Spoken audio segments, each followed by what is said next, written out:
These are certainly the cleanest steps on Madison Avenue. That's how Mr. Dave wants them kept. Good morning. Morning.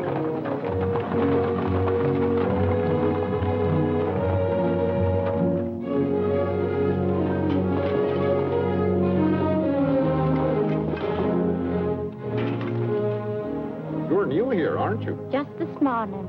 This is the way Mr. Day gets his milk. Get up.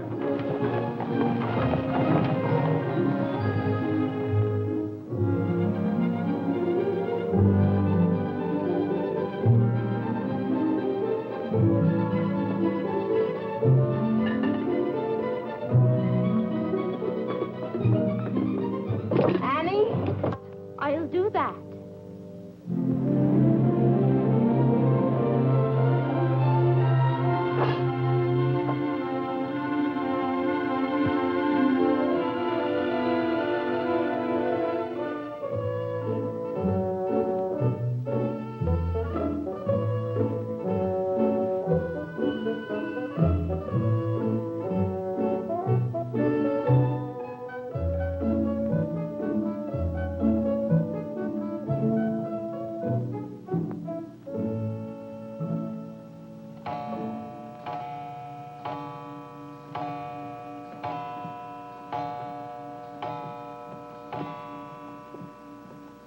Annie, is the table set for breakfast? Yes, ma'am.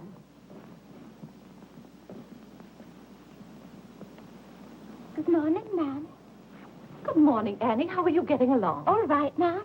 I hope. Now, don't be nervous just because this is your first day. Everything's going to be all right. But I do hope nothing goes wrong. Oh, no, Annie. The cream and sugar go down at this end. Oh, I thought in the center, ma'am. Everyone could reach the mace here. Mr. Day sits here.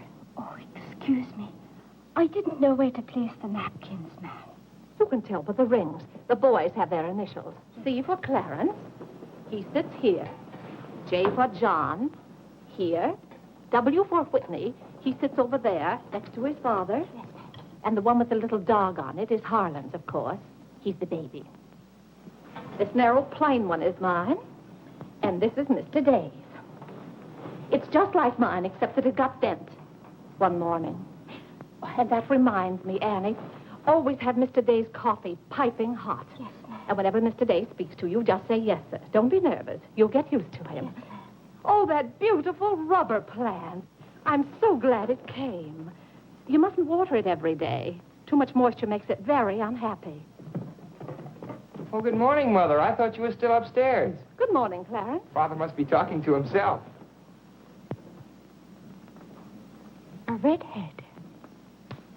Did you sleep well, Mother? Yes, thank you, dear. Golly, I'm hungry. Oh, and Annie, we always start with fruit in the morning, except the two younger boys who have their porridge and milk. Jiminy, another wreck on the New Haven. That always disturbs the stock market. Father won't like that. I do wish the New Haven would stop having wrecks if they knew how it upsets your father. My soul and body, Clarence, what's happened to your coat? Oh, it ripped open again. Margaret mended it for me, but it won't stay mended. Oh, dear. Well, I'll just have to speak to your father about a new suit of clothes. Clarence, why did you take my H2S so far out of our clothes closet? I've told you 100 times that closet's not to make experiments in. Two. Good morning, Mother. John, have you been making those chemical smells again? No, Mother. I'm making an electric battery. It'll ring a bell and everything. You know your father doesn't like electricity. But, Mother, everything's going to be electricity. Not in this house. Oh, God! What's the matter, Claire? What's wrong? Where's my necktie? Which necktie? The one I gave you yesterday. It isn't pressed yet. I forgot to give it to Margaret. I told you distinctly I wanted to wear that necktie today. You've got plenty of neckties. Put on another one right away and come down to breakfast. I don't know what this world's coming to. Mother, may I have my breakfast early? I'm going to play baseball. 3. Whitney, before you leave the house, you have to study your catechism. But, Mother, they're going to let me pitch today. Good morning. Who won? The Giants, 7-3. Buck Ewing hit a home run. Let me see. Boys, don't wrinkle the paper before your father sees it. Mother, could you ask me my catechism now? I think I know it. Well, let's see. What is your name? Whitney Benjamin. Who gave you your... Come and help me down, Mother. There are steps to come down, Mom. Good morning, darling. Good morning, Mother. How's your finger? It itches. Good, that's a sign it's getting better. Come along. Oh. Let's see, what was I doing? Oh, yes, the catechism. Who gave you your name? My sponsors in baptism, wherein I was made a member of Christ, the child of God, and an inheritor of the kingdom of heaven. Mother, if I hadn't been baptized, wouldn't I have any name? Not in the sight of the church. What did your sponsors then for you? They did promise and vow 3 things in my name. First, that I should renounce the devil and all his works, the pomps and vanity of this wicked world, and all the sinful lusts of the flesh. And secondly, that I believe all the articles of the Christian faith. And thirdly, that I should keep God's holy will and commandments and walk in the same all the days of my... Good morning, boys. Good morning. Good morning. Morning, Father. Father. Morning, Vinny. Have a good night? Yes, thank you, Claire. Good. Sit down, boys. What's that thing doing in here? Claire, that's our new rubber plant. Place for rubber plants is on the equator. Take that object out, Catherine. You're not Catherine? No, sir. Good. Never liked Catherine anyway. Thank you, Clarence. Put it somewhere else, Annie, but not too near a window. Sit down, Harlan. Thank you, dear.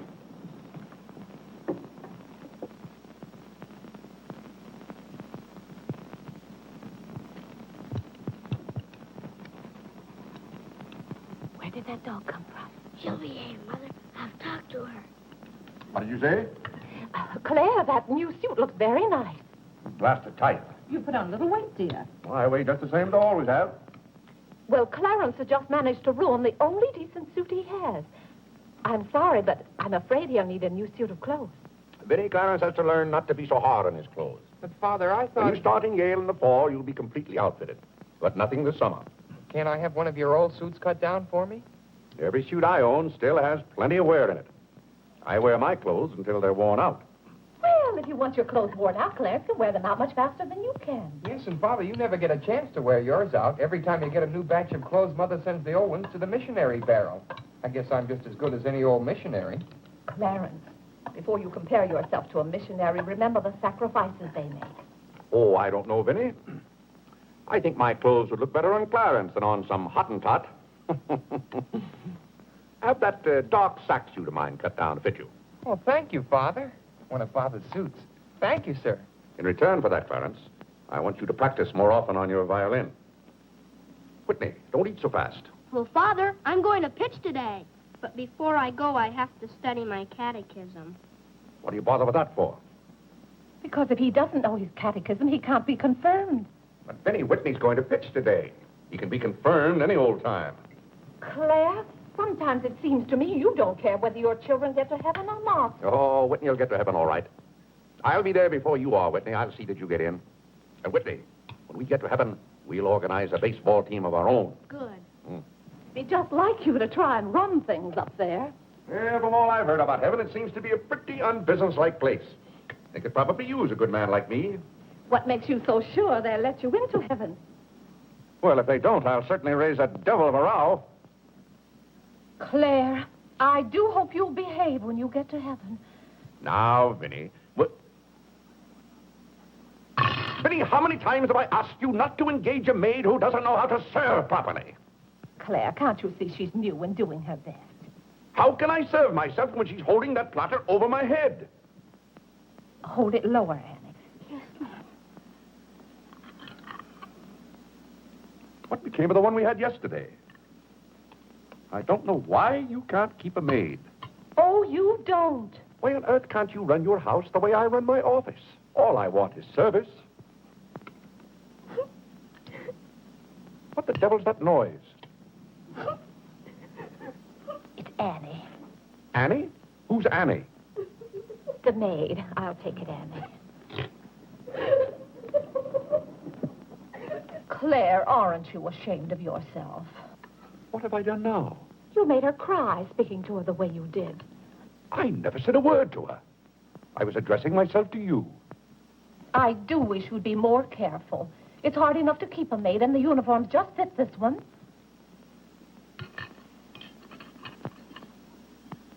What's the matter, Claire? What's wrong?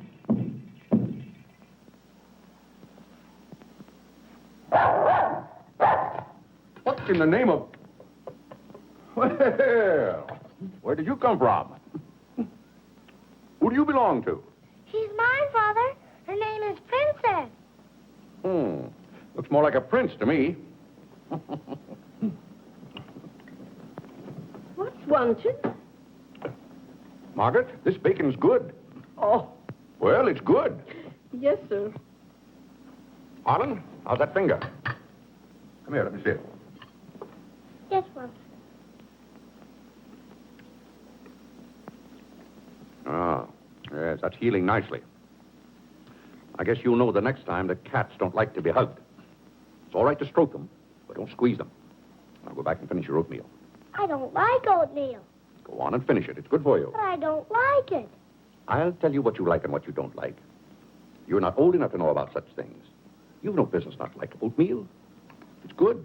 I hate it. That's enough. We won't discuss it. Eat that oatmeal at once.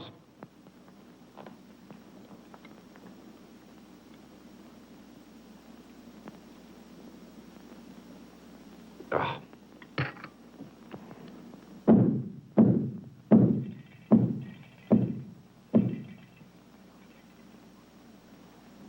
John, that letter's for your mother. I finished my oatmeal, Father. May I be excused? Yes, Whitney, you may go. It's a good game. I will. Whitney? Yes, Mother. My catechism. Never mind this morning, darling. Run along. Thank you, Mother. What's wanted? Margaret, what is this? Coffee, sir. It is not coffee. You couldn't possibly take water and coffee beans and arrive at that. It's slops, that's what it is. Slops. Take it away. I come down to this table every morning hungry. Well, if you're hungry, Claire, why aren't you eating your breakfast? I am. Aunt Judith wants me to come up and visit her. Now, Vinny, I want no more relatives in this house. We are going to live here by ourselves, in peace and comfort. Claire, I was saying Aunt Judith wants me to visit her. Oh. Eat your oatmeal, dear. Well, what on earth is this? Dear friend Day, we are assigning you the exclusive rights to Staten Island for selling the Gem Home Pop-Up of popcorn. I think that's for me, Father. But then why isn't it addressed to Clarence Day, Jr.? Oh, it is. I wouldn't get mixed up in popcorn, Clarence. It's too indigestible. Confound it, another wreck on the New Haven. If you please, ma'am, there's $1 due in a package. It's from Lewis and Conger's. Oh, yes, those kitchen knives I ordered. Make a memorandum of that, Vinny. $1, and whatever it was for. Of course, Claire. I must have a record of what is spent running this house. I've never understood what good a record is after the money's gone. There's just $1, Margaret. Vinny, this house must be run on a business basis. Of course, dear. That's what the household accounts are for. Oh, Claire, it's 8:30. You don't want to be late at the office. Plenty of time. Annie, clear the table now. Yes, ma'am, I'll do that. Clarence, John, Yes, Mother? you boys go up and move the small bureau from my room into yours. Who's coming? Cousin Cora, and she's bringing a friend with her, a young girl. A girl? You will have to help entertain her, Clarence. Oh, Mother, do I have to? Wait till Father finds out we've got visitors. There'll be a rumpus. John, don't criticize your father. He's very hospitable. After he gets used to the idea. I like coffee, I like tea, I like the girls, and the girls like me. Well, I don't like girls, and they don't like me. Oh, God! Go on, boys, go on. What's the matter, Claire? What's wrong? How did that get in this room? Now, Claire, how was the new maid to know? Well, keep that abomination out of here. All right, I'll take it. Oh, Claire, dear, I'm afraid I'm going to need some more money. You were complaining about the coffee this morning. Well, that nice French drip coffee pot is broken, and you know how it got broken. Yeah, never mind that, Vinny. As I remember, that coffee pot cost $5 and something. I'll give you $6. When you get it, Vinny, enter the exact amount in the ledger. Of course, Claire. We can't go on month after month having the household accounts in such a mess. No. And I've thought of a system that will make my bookkeeping perfect. Well, I'm certainly relieved to hear that. All we have to do is open charge accounts everywhere, and the stores will do my bookkeeping for me. Now, wait a minute, Vinny. Then, when the bills come in, you'd know exactly where your money had gone. Yes, I certainly would. Vinny, we get enough bills as it is. Claire, dear, don't you hate those arguments we have every month? I certainly do. Not to have those, I should think, would be worth something to you. Well, I'll open an account at Lewis and Conger's and one at McCreary's to start with. Thank you, Claire. We'll see how it works out. Thank you. Oh, the rector's coming to tea today. The rector? Well, I'm glad you warned me. I'll go to the club. Don't expect me home until dinner time. Claire, dear, I do wish you'd take a little more interest in the church. Getting me into heaven is your business, Vinny. If there's anything wrong with my ticket when I get there, you can fix it up. Everybody loves you so much, I'm sure God must, too. I'll do my best, Claire. It wouldn't be heaven without you. If you're there, Vinny, I'll manage to get in some way, even if I have to climb the fence. Sweet Marie, come to me, sweet Marie. Margaret! Margaret! Oh, yeah! What's the matter, Claire? What's wrong? Why did God make so many dumb fools and Democrats? Oh, politics. Yes, but it's taking the bread out of our mouths. Honest Hugh Grant. Honest bah. Fine mayor you've turned out to be. If you can't run this city without raising taxes every 5 minutes, you'd better get out. Let someone who can. Richard Croker's running this town, and you're just his cat's paw. Tell me this.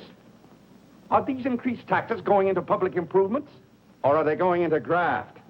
Answer me that honestly if you can, Mr. Honest Hugh Grant. You can't. I thought so. Bah. You were elected to office on the promise that you would put an end to all this thievery and corruption. Have you put an end to it? No. You've encouraged it. Every day there's some new raid on the public treasury. If you don't stop plundering the pocketbooks of the good citizens of New York, we're going to throw you and your boodle board of aldermen out of office. I'm warning you for the last time. It's robbery. That's what it is. Highway robbery. Annie. If Annie. you think we're going to submit to this... Take this fresh cup of coffee in to Mr. Day. Tell you, sir. But Mr. Day's Real got a estate owners visitor. of New York City are not going to tolerate these conditions any Nonsense. longer. Run along in now. We pay you a good round sum to watch after our interests, and all we get is inefficiency. I know you're an nincompoop, and I strongly suspect you of being a scalawag. You're not going to escape your legal responsibilities. Legal responsibilities? By gad, I mean criminal responsibilities. Don't think for 1 minute we're going to let you escape. We're going to throw you into jail.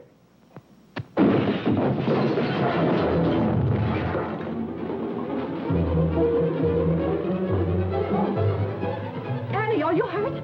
He can't throw me into jail. Vinny? Vinny, why can't I have quiet here in the morning? Claire, what happened? It sounded to me as though that maid dropped a whole tray of dishes. Yes, but what did you say to her? Say to her? I haven't seen her since breakfast. I've got to get to the office. Oh, yes, Claire, you don't want to be late. I'll be home in plenty of time for dinner. Why don't we have chicken fricassee tonight? Well, Claire, chicken's gone up. It's 8 cents a pound.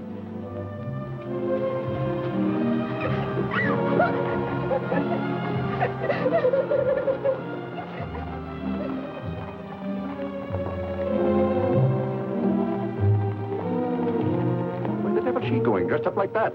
Claire, you've done it again. How could you? Could I what? Can't you see she's leaving? Dear, I've no time to engage a new maid. We'll have to have dinner out. Dinner out? Nonsense. I'll engage a new maid myself. Claire, you can't. She has to fit the uniforms. I'll have one here in an hour. Goodbye, dear. Bye.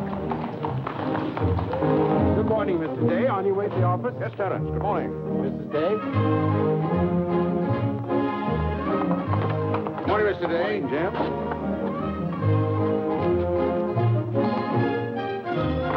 Get in. Get in.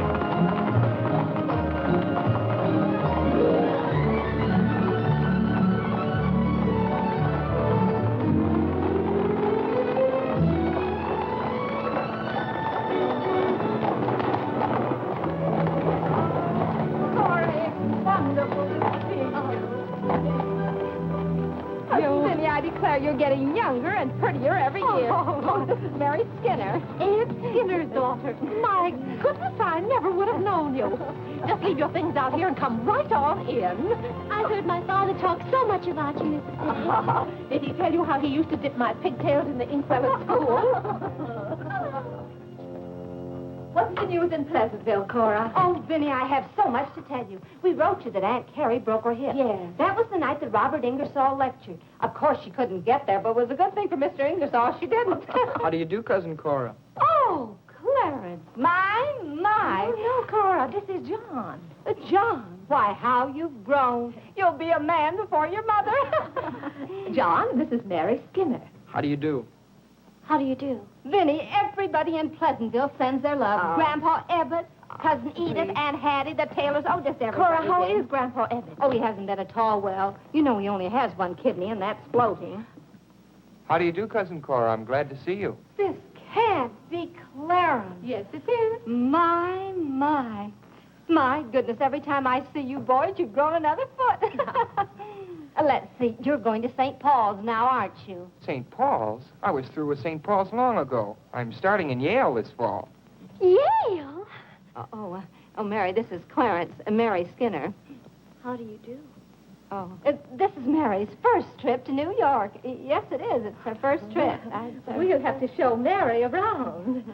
Oh, I tell you, I'll ask Mr. Day to take us all to Delmonico's for dinner tonight. Delmonico's? Think of that, Mary, Delmonico's. And Cousin Clara's such a wonderful host. Well, I know you girls want to freshen up, so come upstairs. Clarence, get their bags. I've given you girls Clarence's room, but he didn't know about it until Now, this Vinny, morning. I don't want you to He hasn't give us moved a his call. things out Don't you yet. bother about us But for that doesn't one make any minute. John, get their old bags.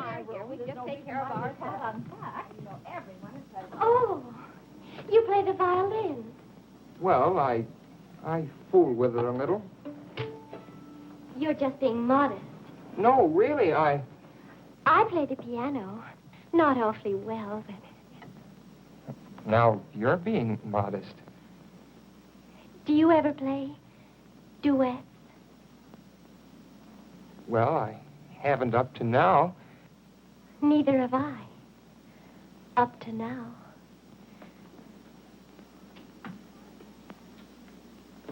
Cora didn't tell me about you. I never met a Yale man before.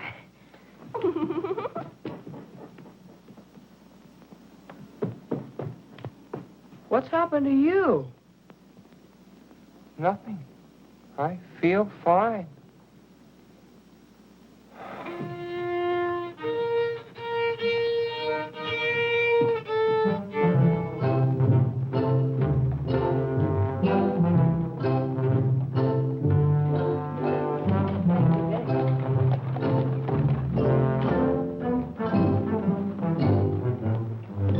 Where do you keep them? Do you wish a domestic servant? Where do you keep them? I will take your name and address. Confound it, I'm late at the office now. If you will give me the details as to what kind of person you require. I'm asking you where you keep them. Why, the girls are in there, but clients are not allowed in that room. If you will tell me the kind of a position you wish to have filled, I will be very glad to...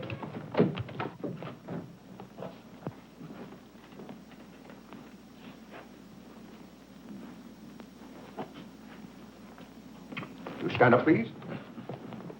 Sir, this is quite against the rules. I must know what you want the girl for. I'll take that one. What's your name? Hilda, sir. Hilda, you go right over to 420 Madison Avenue. I will, sir. That's all, thank you. Sir, before I can let any girl go from this establishment, I must know the character of the home in which she will be employed. Madam, I am the character of my home. My duty toward my neighbor is to love him as myself and to do unto all men as They should do unto me. they should do unto me. To... He really knows it. Well, he's done very well for so young a boy. May I go now? Yes, darling. Thank you, Dr. Lloyd. Not at all. Come on, Harlan. Wait for me. Ah, you and Mr. Day must be very proud of your children. I was hoping I'd find Mr. Day at home this afternoon. Well, he's usually home from the office by this time. Perhaps he's gone for a gallop in the park. It's such a fine day. He's very fond of horseback riding, I believe. Oh, yes. Tell me, has he ever been thrown from a horse? Oh, no. No horse would throw Mr. Day. I just thought he might have had some accident. I notice he never kneels in church. Oh, that's no accident. But I don't want you to think he doesn't pray. He does. Why, sometimes you can hear him all over the house. But he never kneels. Ah, perhaps that's Mr. Day now. I hardly think so. Oh, the devil, I forgot. Claire, you're just in time for tea. I'll send for some hot water. How are you, Dr. Lloyd? It's a great pleasure to have a visit with you, Mrs. Day. Mother, are they back yet? No, Clarence, no. Except for a brief glimpse on the Sabbath, I don't see much of you. Well, Claire, did you have a busy day at the office? Devilishly busy. Claire. A very busy day. Tired out. How a man can get tired just sitting at a desk all day, I don't know. I suppose Wall Street is just as much a mystery to you as it is to me, Dr. Lloyd. No, it's all very clear to me. My mind often goes to the businessman. The picture I'm most fond of is when I envision him at the close of the day's work. I see him pausing in his toil, and it comes over him that all those figures of profit and loss are without importance or consequence. Vanity and dust. Well, I'll be... Claire? Yes, ma'am.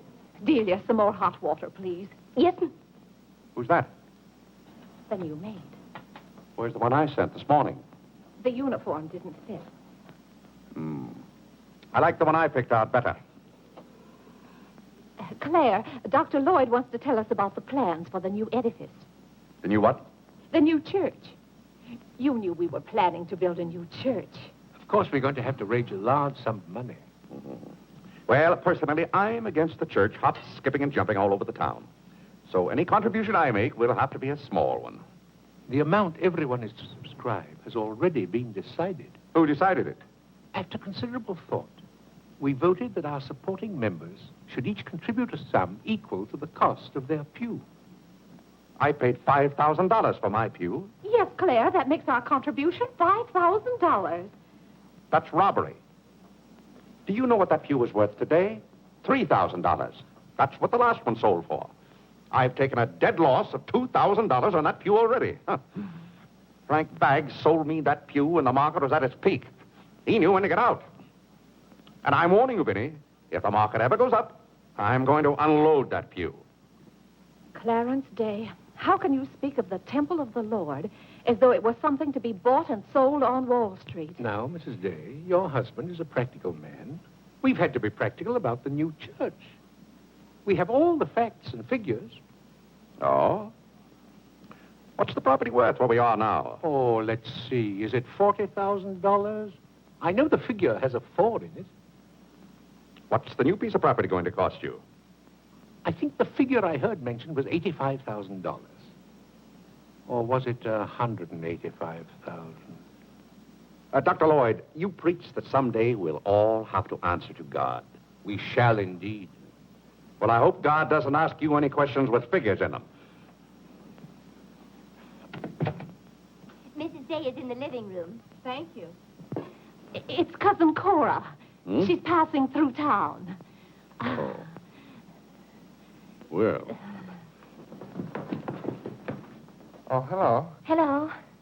Hello. Thank you for helping me. Come, Mary. Oh, Vinny, what a day. We've been in every shop in town.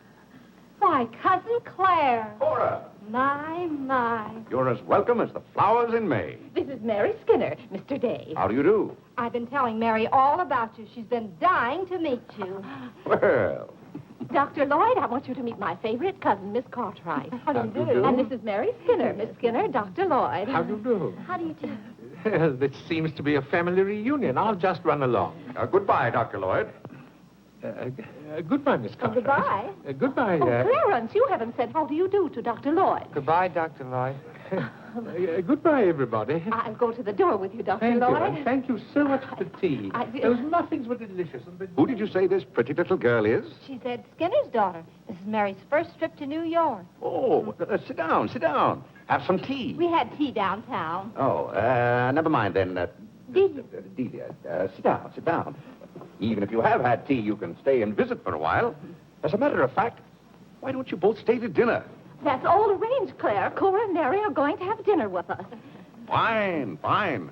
Of course, you just have to take potluck. Well, I'd hardly call it pot. Claire, did you know the girls are going to visit Aunt Judith in Springfield for a whole month? Fine.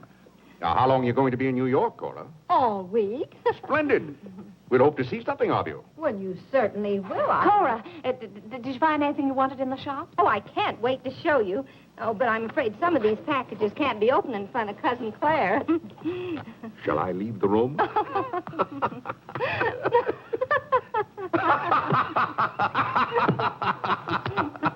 Oh, Clarence, would you take the package in the hall up to our room, or should I say your room? Wasn't it nice of Clarence to give up his room to us for a whole week? Cora, come on, I just can't wait to see what's in those packages.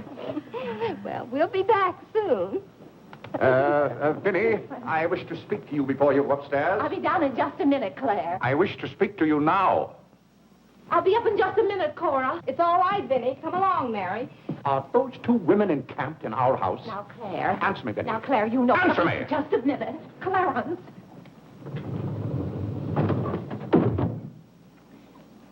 Now, Claire, you know you've always been fond of Cora. What has that to do with her planking herself down in my house and bringing hordes of strangers with her? How can you call that sweet little girl a horde of strangers? Why don't they go to a hotel?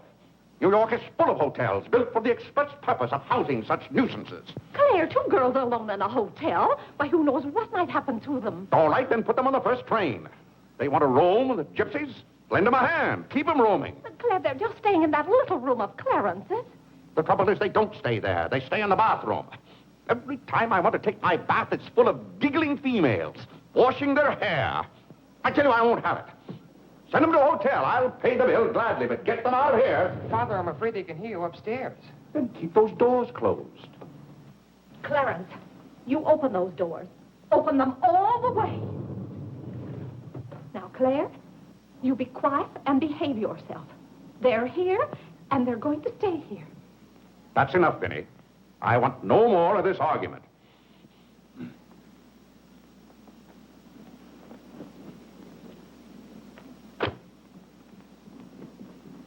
Oh, what I don't understand is why this swarm of locusts always descends on us without any warning. Oh, thunder.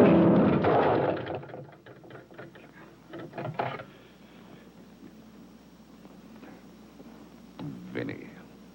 Dear Vinny.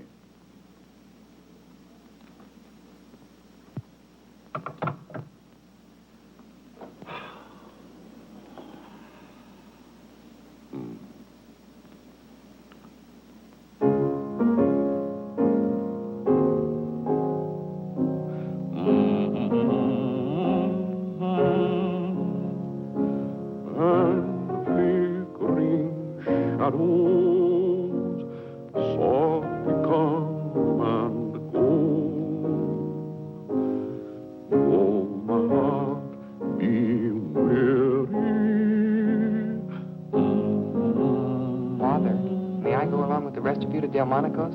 What's that, Delmonico's? You're taking Mother, Cousin Cora, and Miss Skinner to Delmonico's for dinner tonight. Oh, Gad! I won't have it. I won't have it. I will not have my life arranged for me. I bought this house for my own comfort. I will not submit myself to this indignity. Now, Claire, what's the matter? I won't stand it. By heaven, I won't stand it. Clarence. Do I understand that I am not permitted to have dinner in my own home? Oh, Claire, a little change will do you good. I have a home to have dinner in, and any time I can't have dinner at home, this house is for sale. Well, Claire, you can't have dinner here tonight because it isn't ordered. And besides, Cora and Mary want to see something of New York. Well, that's no affair of mine. I am not a guide to Chinatown and the Bowery. Oh, Mr. Day, I just love your house. I could live here forever.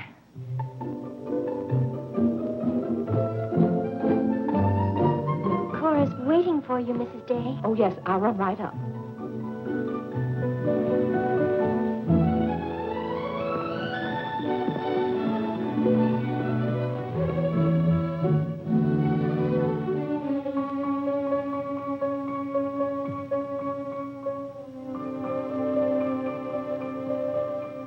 I'm glad you like our house, Miss Skinner. I like it very much, Mr. Day. Praise from a stranger is approbation indeed. At home, our living room is green. I like green. I like green, too. Red's my favorite color. It's an interesting thing about colors. Red's a nice color in a house, too, but outside, too much red would be bad. I mean, for instance, if all the trees and the grass were red. Outside, green's the best color. That's right. I never thought of it that way. But when you do think of it, it's quite a thought. I bet you make your mark at Yale. Oh. My mother wants me to go to college. Do you believe in girls going to college? I guess it's all right if they want to waste that much time. Before they get married, I mean. I'm glad you're fond of music, Mr. Day. Oh, hello. Look, a new youth companion. John enjoys the youth companion. John. Won't you sit down? Oh, thank you. It tells all about connecting batteries in series. John, Miss Skinner and I were talking. Oh, that's all right. You won't bother me. Jiminy, that's where I made my mistake. I didn't mix enough blue vitriol with it.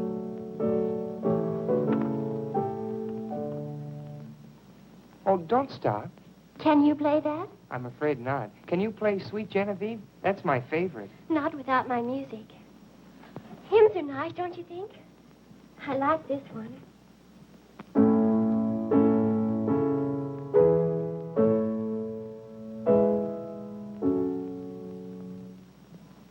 That's funny. The words are the same, but it's the wrong tune. Oh, it can't be the wrong tune. We sing it exactly that way in church. We don't sing it that way in the Methodist church. You see, we're Methodists. Oh, that's too bad. Oh, I don't mean it's too bad that you're a Methodist. Anybody's got a right to be anything they want, but what I mean is we're Episcopalians. Yes, I know. Anyway, the words are the same. Shall we begin?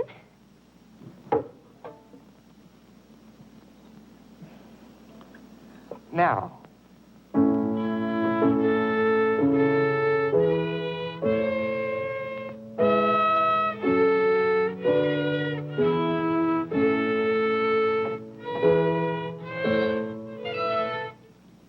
Oh, dear. Well, what's wrong? Shall we try again?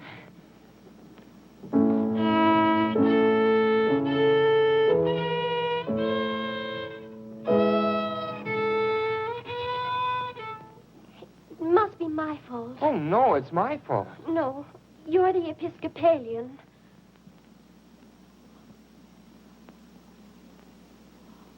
I just remembered something. My father was an Episcopalian. He was baptized an Episcopalian. He was an Episcopalian right up to the time he married my mother. She was the Methodist. Oh. Oh, well, let's try it again then.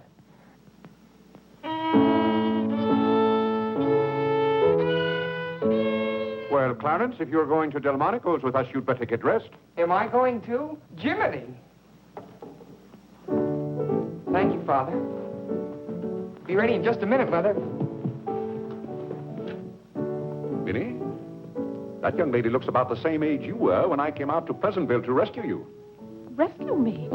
You came out there to talk me into marrying you. It worked out just the same. Ah.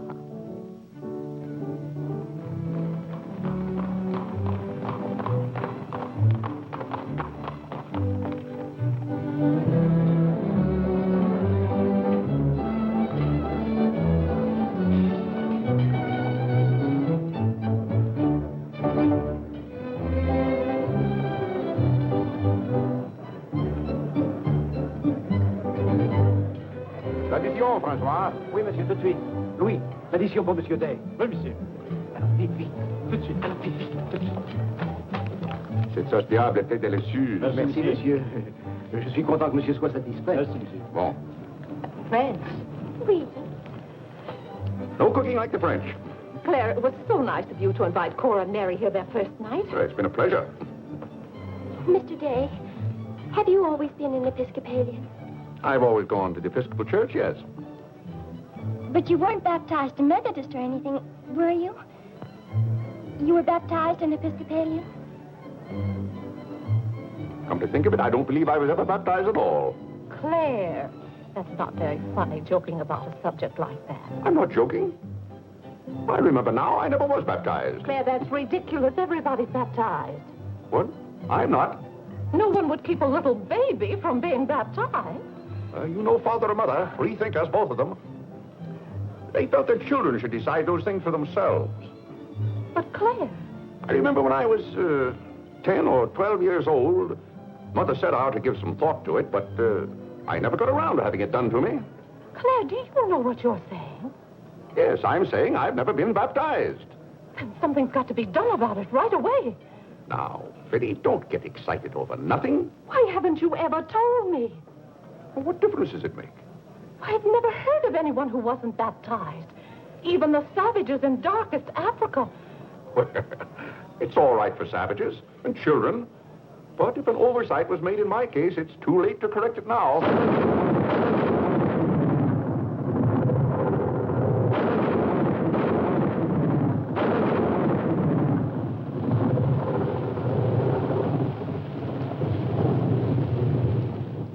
But if you're not baptized, you're not a Christian. Why, confound it, of course I'm a Christian. A mighty good Christian, too. A lot better Christian than those psalm singers in church. But you can't be if you won't be baptized. I won't be baptized, and I will be a Christian.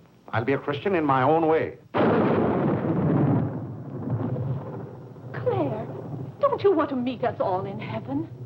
Of course. And I'm going to. But you can't go to heaven if you're not baptized. Ah, that's a lot of falderall. Clarence Day, don't you blaspheme like that. You're coming to church with me before you go to the office in the morning and be baptized then and there. Vinny, don't be ridiculous. If you think I'm going to stand there and let Dr. Lloyd splash water on me at my age, you're mistaken. No, I'm sleepy. Good night, Vinny.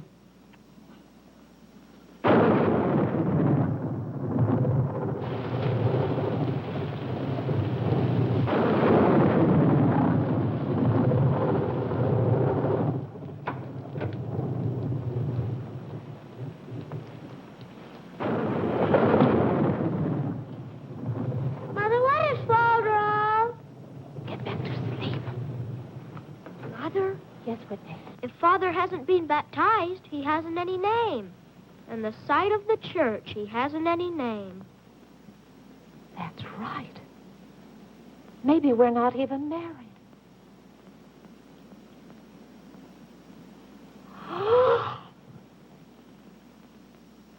We, thine unworthy servants, do give thee most humble and hearty thanks for all thy goodness and loving kindness to us and to all men. We bless thee for our creation, preservation, and all the blessings of this life. But above all, for thine inestimable love in the redemption of the world by our Lord Jesus Christ.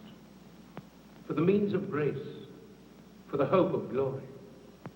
And we beseech thee, give us that due sense of all thy mercies, that our hearts may be unfeignedly thankful, and that we show forth thy praise, not only with our lips, but with our tongue, by giving up ourselves to thy service, and by walking before thee in holiness and majesty all our days. Through Jesus Christ our Lord, to whom, with thee, and the Holy Ghost, be all honor and glory, world without end. Amen. The grace of our Lord Jesus Christ, and the love of God, and the fellowship of the Holy Ghost, be with us all evermore. Amen. Amen.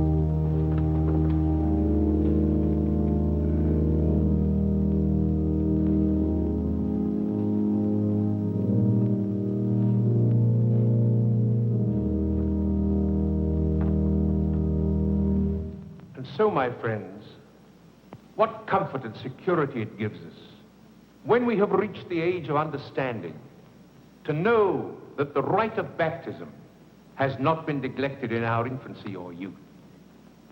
Can you imagine any man who has reached maturity with the knowledge that he had never been baptized, failing to hasten to the holy font that his soul might be saved? As it says in the baptismal office, except a man be born of water and of the Spirit, he cannot enter into the kingdom of God. He that believeth and is baptized shall be saved, but he that believeth not shall be damned. What's that follow up to? He can't be. Which also showeth us the great benefit we reap thereby. He that is baptized showeth great benefit. But he that believeth not cannot enter into the kingdom of God. For the promise is to you and to your children. Doubt ye not, therefore, but earnestly believe.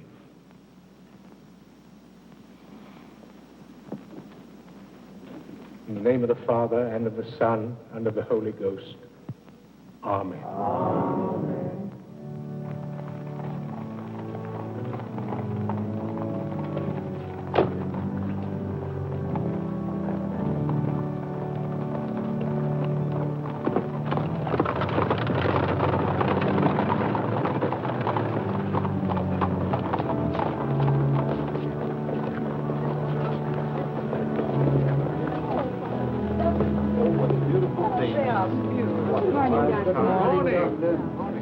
This is William Tyler Wickersham. And this is Wilhelmina Eugenia Wickersham. What a lovely day for them to be baptized. The happiest day of my life.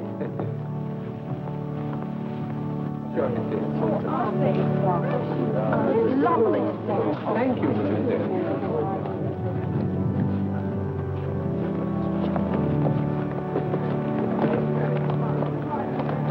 Claire, you know I didn't ask Dr. Lloyd to do that. You must have said something. Well, I had to find out from him if we were really married. I am married and I'm not baptized. And as far as I'm concerned, the whole congregation can know it. They certainly know it now. That suits me. I don't go to church to be preached at as though I were some lost sheep. Claire, you don't seem to understand what the church is for. Minnie, if there's one place the church should leave alone, it's a man's soul.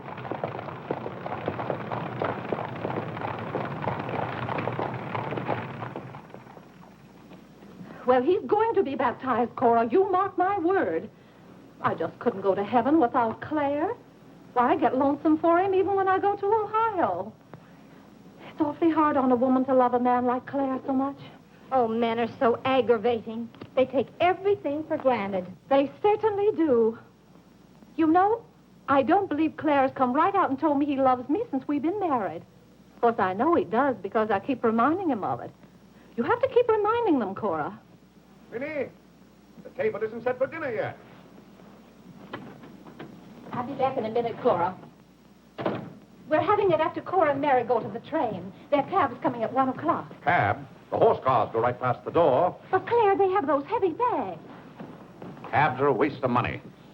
Well, if dinner's going to be delayed, I'll work on this month's bills. What are they? Now, Claire, it isn't fair to go over the household accounts when you're hungry. Vinny, where are those bills? They're in the library on your desk. Oh. I didn't know dinner was going to be late. No one ever tells me anything in this house. Back home, I ride all the time. I love horses. The horse is my favorite animal. Well, goodness, where have you two been? Clarence wanted to show me his grandfather's house. You'll have to hurry and finish your packing. It won't take me long. Can I help you pack? Clarence! Clarence? Why didn't you kneel in church today? I just couldn't. If it's because your father doesn't kneel, you must remember he wasn't brought up to kneel in church. But you were. Has it anything to do with Mary? I know she's a Methodist. Oh, no, Mother Methodists kneel. Mary told me. They don't get up and down so much, but they stay down longer. Clarence, you want to kneel, don't you? Oh, yes, I wanted to kneel today. I tried. You saw me try, but I just couldn't. Is that suit of your father's too tight for you? No, it's not too tight. Well, what is it? Mother, very peculiar things have happened to me since I started to wear this suit. I can't seem to make these clothes do anything Father wouldn't do. Oh, that's nonsense, Clarence. And not to kneel in church is a sacrilege. Making Father's trousers kneel seemed more of a sacrilege. Clarence! Do you know what happened at Dura Wakefield's party for Mary last night? We were playing musical chairs, and some girl sat down suddenly right on my lap. Well, I jumped up so fast she almost got hurt. She was sitting on Father's trousers. Oh, Mother, I've got to have a suit of my own. My soul and body. Well, you'll just have to talk to your father about it.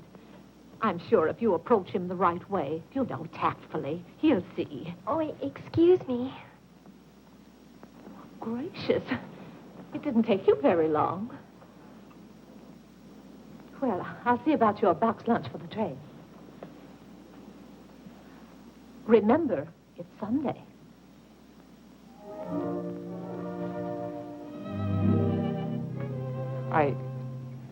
I was hoping we could have a few minutes together before you left. Cora had so much to do, I wanted to get out of her way. Well, didn't you want to see me? I did want to tell you how much I've enjoyed our friendship.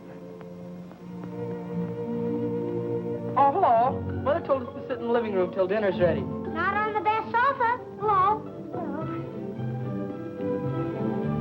Have you ever been out on our porch? Oh, yes. Well, let me show it to you.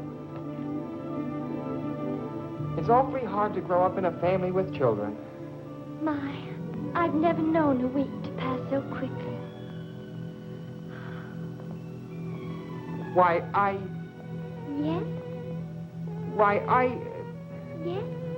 You're going to write me when you get to Springfield, aren't you? Of course. If you write me first. But you'll have something to write about, your trip and Aunt Judith and how things are in Springfield. You write me as soon as you get there. Maybe I'll be too busy. Maybe I won't have time. Well, you find the time. Let's not have any nonsense about that. You'll write me first and you'll do it right away, the first day. How do you know I'll take orders from you? I'll show you. Give me your hand. Why should I? Give me your hand, confound it. What do you want with my hand? I just wanted it. What are you thinking about? I was just thinking. About what? I was hoping you'd write me first, because that would mean you liked me. Well, what's my writing first got to do with liking you? You do like me then. Of course I do. I like you better than any girl I ever met. But you don't like me well enough to write first. Well, I don't see how one thing's got anything to do with the other. But a girl can't write first because she's a girl. Well, that's nonsense. If a girl has something to write about and a fellow hasn't, there's no reason why she shouldn't write first. You know, the first few days I was here, you'd do anything for me. And then you changed. You used to be a lot of fun. Then all of a sudden you turned into an old sober sides. Why, you even dressed like an old sober sides. What's the matter? I just happened to remember something. What? Oh, I know. It's because this is the last time we'll be together. Mary, please. But, Clarence, we'll see each other in a month when I come back. Oh, Clarence, please write me first, because that'll show me how much you like me. Please. I'll show you how much I like you. Get up, get up! Oh, Mary, don't do that. Please don't do that. No, you think I'm just a bold and forward girl. Oh, no, it's not that. Was it because it's Sunday? No, it'd be the same any day. Oh, you just didn't want me sitting on your lap. Oh, it was nice of you to do it. It was nice of me, so you told me to get up. You just couldn't bear to have me sit there. Oh, you needn't write me first. You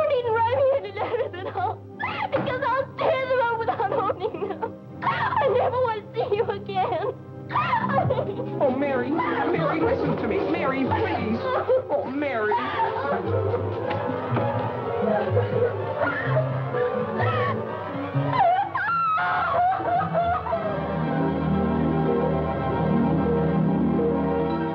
Clarence! Yes, Father?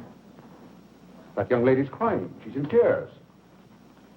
What's the meaning of this? I'm sorry, Father. It's all my fault. Nonsense. What's that girl trying to do to you? Oh, no, she wasn't. It was... Well, whatever the quarrel was about, Clarence, I'm glad you held your own.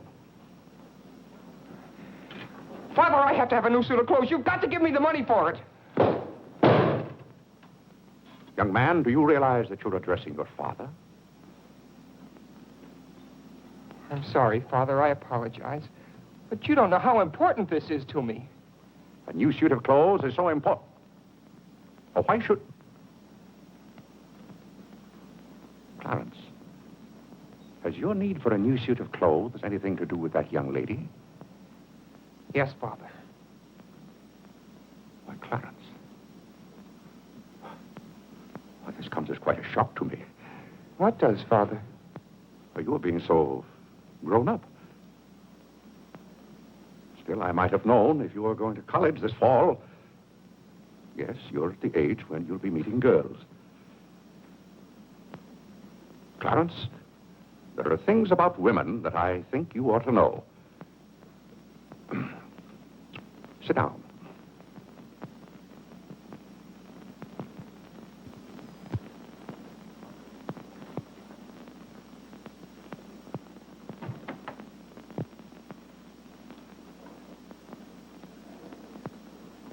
Yes, I think it's better for you to hear this from me than to have to learn it for yourself. Clarence, women aren't the angels that you think they are. Well, now, first let me explain this to you. You see, Clarence, we men have to run this world, and it's not an easy job. It takes work, and it takes thinking. A man has to reason things out. Now, you take a woman. A woman thinks... No, I'm wrong right there. A woman doesn't think at all. She gets stirred up. And she gets stirred up over the most confounded things. Now, I love my wife just as much as any man, but that doesn't mean that I should stand for a lot of falderall. By gad, I won't stand for it. Stand for what, Father? That's the one thing I shall not submit myself to. Clarence, if a man thinks a certain thing is wrong, he shouldn't do it. If he thinks it's right, he should do it. Now, that has nothing to do with whether he loves his wife or not. Who says it has, Father? They do. Who, sir? Women. They get stirred up. And then they try to get you stirred up, too. But don't you let them do it, Clarence. Don't you let them do it. Now, if you can keep reason and logic in the argument, well, a man can hold his own, of course. But if they can switch you, pretty soon the argument's about whether you love them or not. I swear I don't know how they do it. But don't you let them, Clarence. Don't you let them. I see what you mean so far, Father. If you don't watch yourself, love can make you do a lot of things you don't want to do. Exactly. But if you do watch out and know just how to handle women, then you'll be all right. All a man has to do is be firm. You know how sometimes I have to be firm with your mother. Yes, but Father, what can you do when they cry? Well, that's quite a question. You just have to make them understand that what you're doing is for their good. I see. Now, Clarence, you know all about women.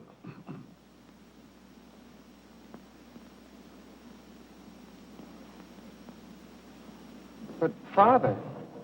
Yes, Clarence? I thought you were going to tell me about... About what?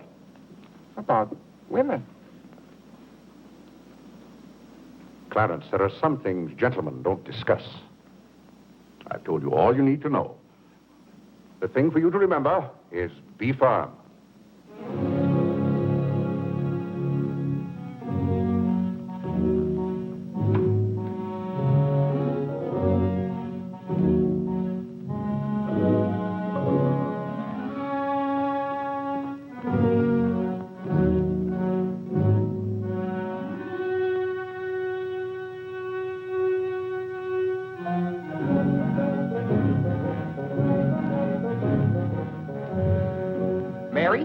When you get to Springfield, the very first thing you...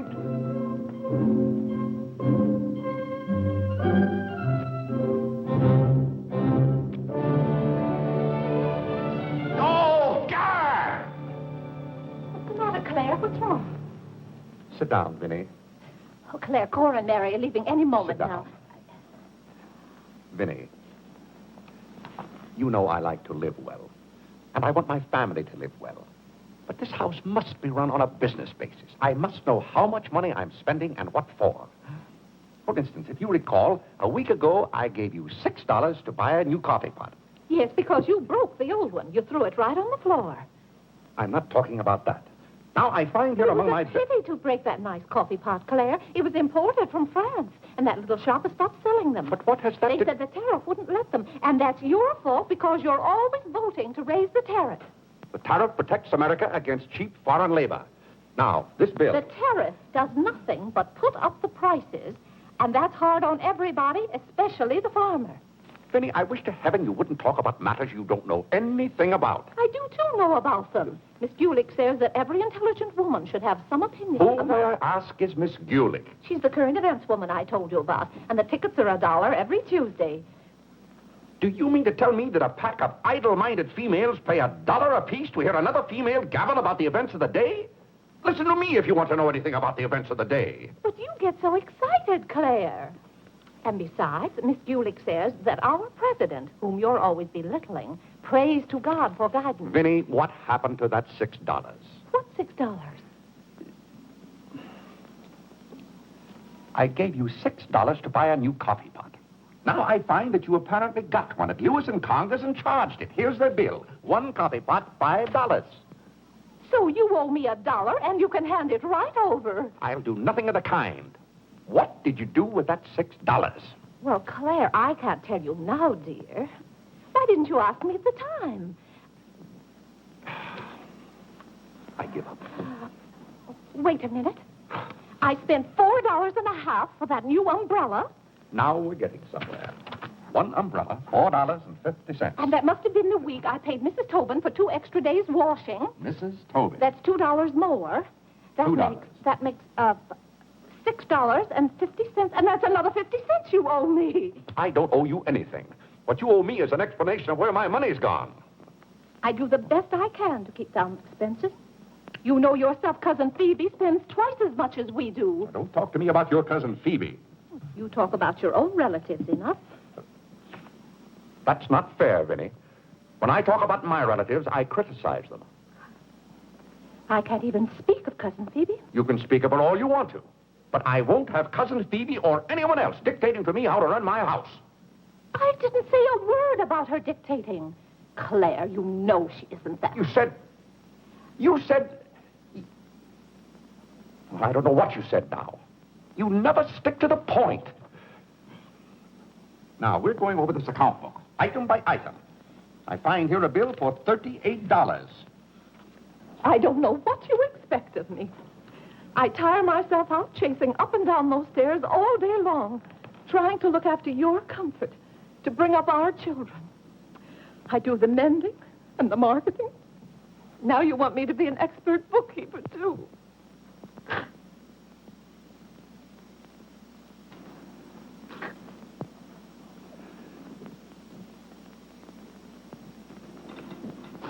Vinny, I want to be reasonable, but can't you understand? I'm doing all this for your own good. Oh.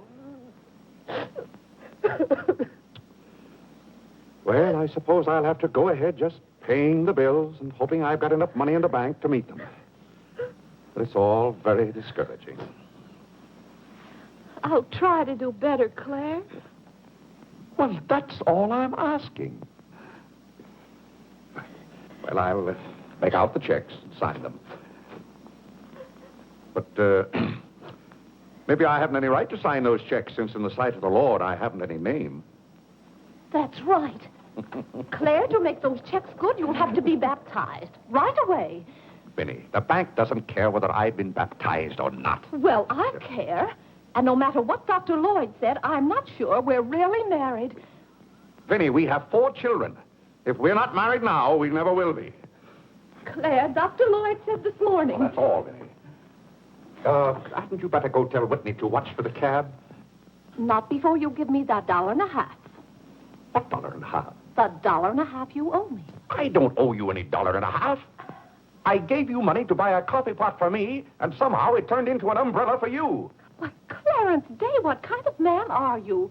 Quibbling about $1.50 when your immortal soul is in danger. And what's more, All right. All right.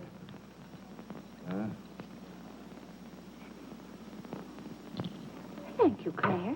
Now the accounts are all straight again.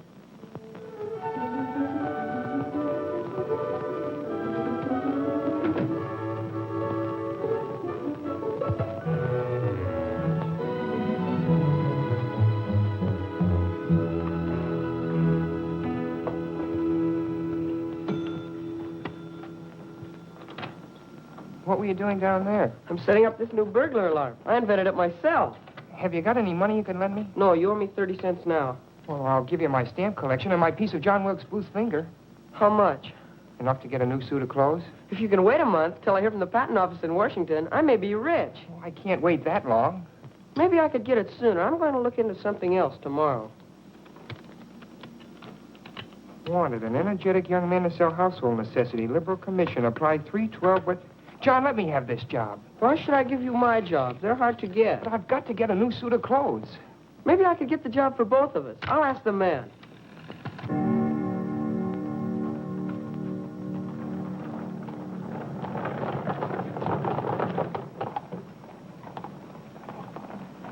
The cab's here, Father. Oh, thank you, Whitney. Vinny, Cora, the cab's here. John, go up and get their bags. Yes, sir. Here's the lunch for the train, sir. Take it out to the cab. Who's that one? It's Ellen. Delia left yesterday. I don't know where your mother finds them. Now, Vinny, don't you let Claire worry about us. We have plenty of time. Take the bags right on out, John. Yes, sir. Well, goodbye, Clarence. It was so nice to see you Goodbye, again. Cousin Cora. Goodbye, Whitney. Now, you be a good boy. Goodbye, Cousin Cora. Goodbye, Harlan. Goodbye. Keep out of mischief. Come along, everybody. Don't keep the cab waiting. Cabs cost money. If there's one thing Mr. Day can't stand, it's to keep a cab waiting. There's any waiting to do. There's a waiting room at the Grand Central Depot just for that. Mary, aren't you even going to shake hands with me? I don't think I'd better. You may remember that when I get too close to you, you feel contaminated. Mary, you're going to write to me, aren't you? Are you going to write first? No, Mary. There are times when a man must be firm. Mary, Mother says you better hurry out before Father starts yelling. It's Sunday. Goodbye, John. I'm very happy to have made your acquaintance. Thank you. May I help you? No, thank you. Take care of yourself. Goodbye, Mr. Day. Goodbye, Mary. Goodbye, Mr. Day. I've had a wonderful Goodbye, time. Mary. Bye-bye. Goodbye. Goodbye, Cousin Claire. Goodbye, Cora. Goodbye, Cora.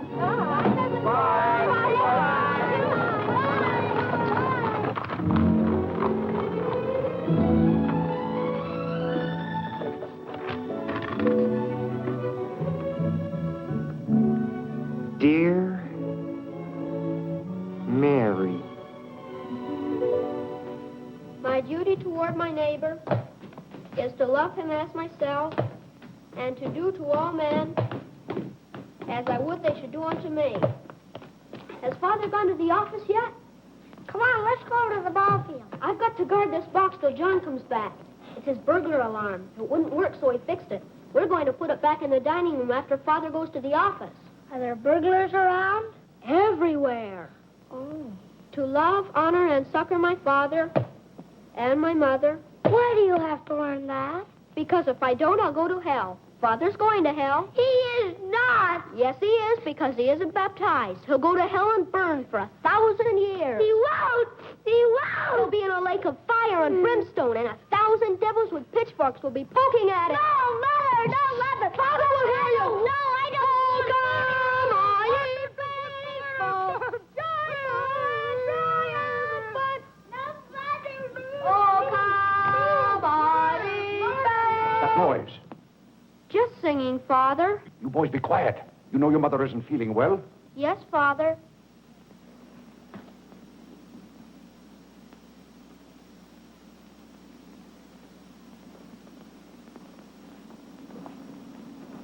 your mother say? She says she doesn't want any breakfast. Now, why does your mother do that to me? She knows it just upsets my day when she doesn't come down to breakfast. A special delivery, sir. Thank you. Thank you. Where's John this morning? Well, John had his breakfast early, Father, and went out to see about something. See about what? Well, John and I thought we'd work this summer and earn some money. Good. Work never hurt anyone. It's good for them. But if you're going to work, work hard. King Solomon had the right idea about work. Whatever thy hand findeth to do, Solomon said, do thy doggonedest.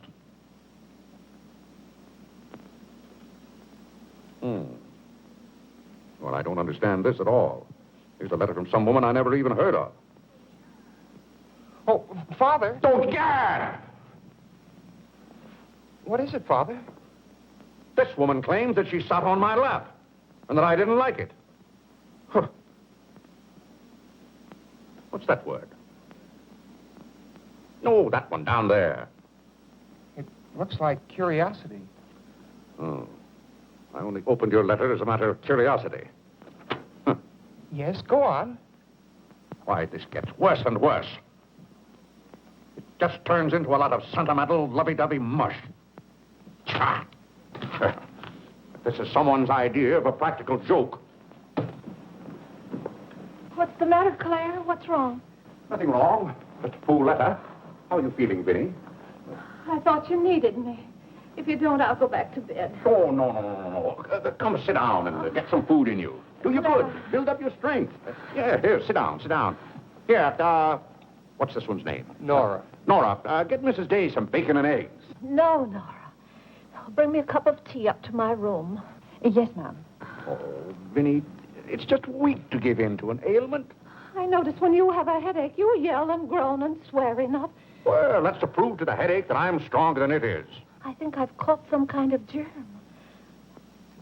Some of my friends have had to send for the doctor. The doctor? Oh, poppycock. But, Claire, dear, when people are ill, you have to do something. Certainly I have to do something. Cheer them up. That's the way to cure them. How would you go about cheering them up? I'd tell them, bah.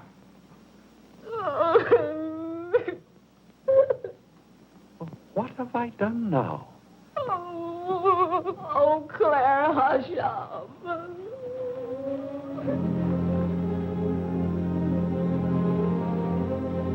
Hey, I didn't mean to upset you.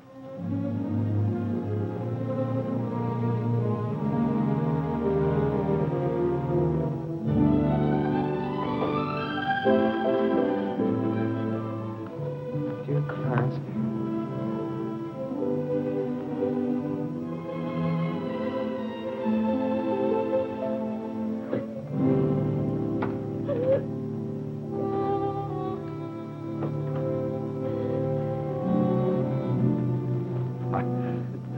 I was just trying to help you.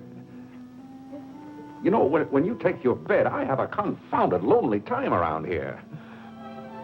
So when I see you getting it into your head that you're not feeling well, I want to do something about it. Just because some of your friends have given into this, no reason why you should imagine you're ill. Claire, stop. Get out of this house and go to your office.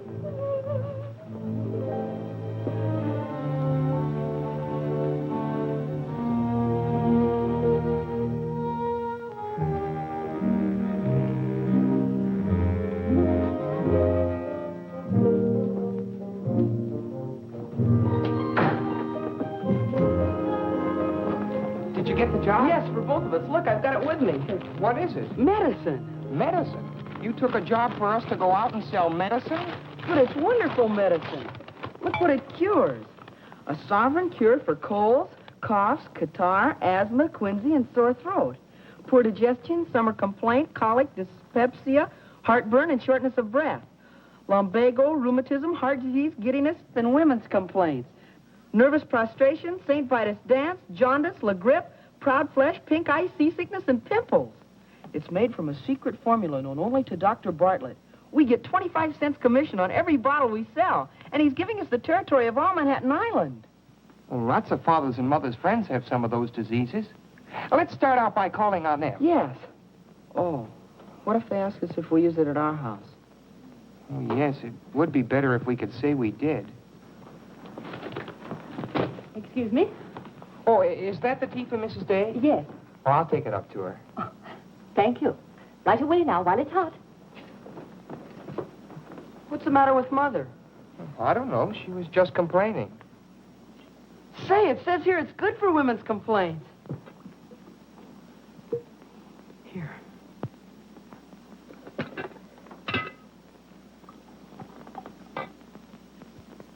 Yes, sir. Chesapeake and Ohio. New York Central, 3/4. I'd like to see Mr. Day about those Morris and Essex bonds. Today is very busy this morning. You'll have to wait.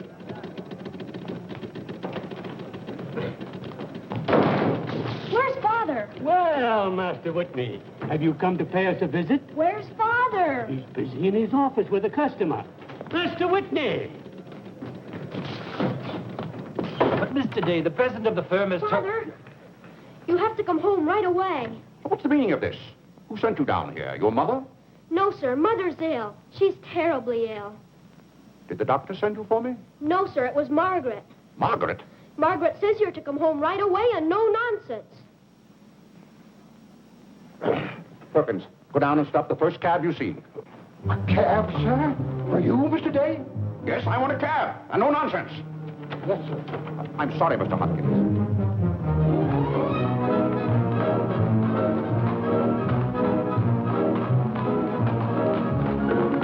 Confound you, can't you go any faster? All right. Here. Get up there, do you hear me? Get up!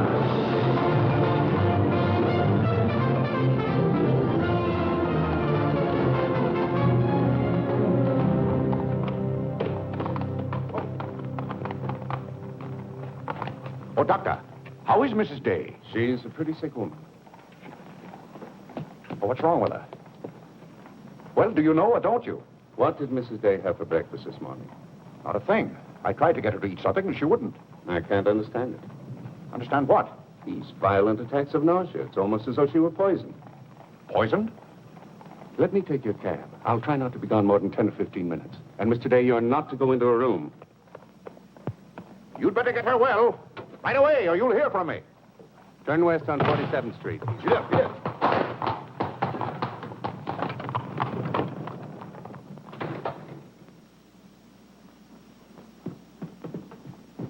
How is Mother?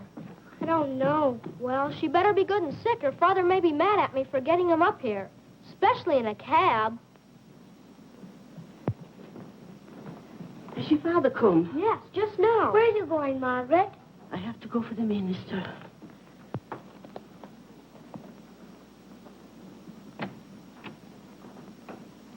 I guess the minister's coming to baptize Father, so I won't have to go to hell. You can't be baptized in a house. You've got to have water. We have lots of water. Not the right kind.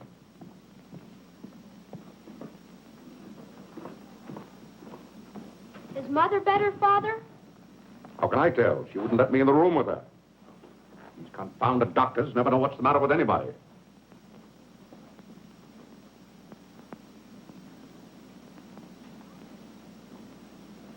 Father, Yes? Mother's going to get well, isn't she? Of course she's going to get well. Father, may we come in? It's lonesome without Mother. Yes, it is Harlan. It's lonesome. Come in, boys.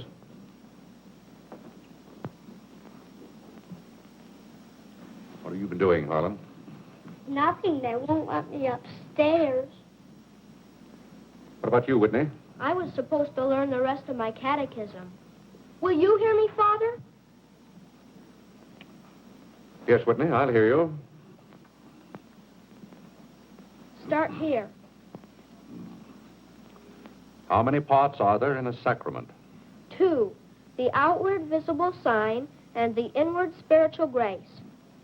What is the outward visible sign or form in baptism? Water, wherein the person is baptized in the name of... You haven't been baptized, have you, Father? Whitney, what is the outward visible sign? Water, wherein the person Wherein the person... You don't know it well enough, Whitney. You'd better go and study it some more. You want me to read to you, Harlan? Father, are they going to put you into hell? Whitney, take Harlan with you.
Everybody's sending for the doctors.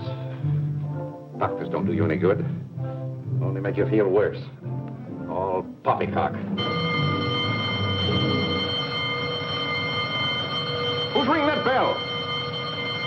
Stop that noise! Stop it, I say! What idiot's ringing that bell? Mr. Day, we must all be quiet. Mrs. Day is very ill. I know she's ill. Go up and see if she needs anything. And what are you doing out of the house? Send for the minister. The minister? He'll be right in. He's paying off the cab.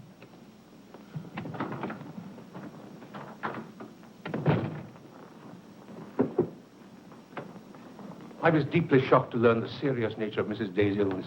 Will you take me up to her? She's resting now. She can't be disturbed. The doctor will be back in a minute.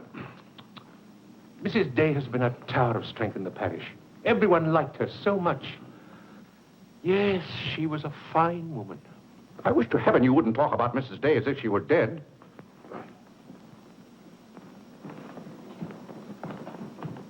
Is the doctor back yet? No. Does she need him? Well, she's kind of restless. She's talking in her sleep and twisting and turning.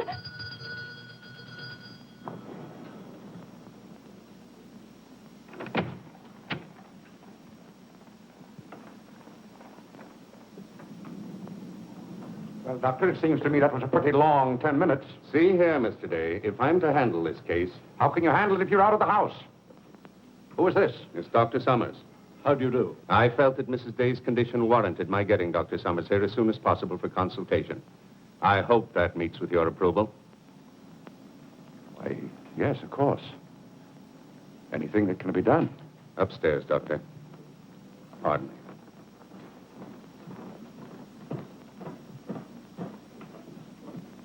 Mrs. Day is in good hands now, Mr. Day. There's nothing you and I can do at the moment to help. Dr. Lloyd. Yes? There's something that's troubling Mrs. Day's mind. Oh? I think you know what I refer to. Yes. You mean the fact that you've never been baptized? Yes, I gathered that you knew about it from your sermon last Sunday. But let's not get angry. I think something had better be done about it. Yes, Mr. Day? When the doctors get through up there, I want you to talk to Mrs. Day. I want you to tell her something. Why, I'd be glad to. You're just the man to do it. She shouldn't be upset about this. I want you to tell her that my being baptized would just be a lot of confounded nonsense. But, Mr. Day... No, she'd take your word on a thing like that. And we both must do everything we can to help her now. But the solution is so simple. It would take only your consent to be baptized. That's out of the question.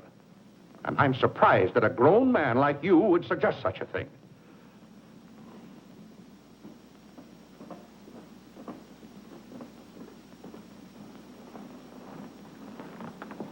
Well, Doctor, how is she? What have you decided? Is there a room we could use for our consultation? Well, yes, my library.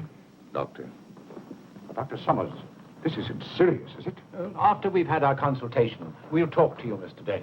But surely... Rest assured, Dr. Summers will do everything that is humanly possible. We'll try not to be long.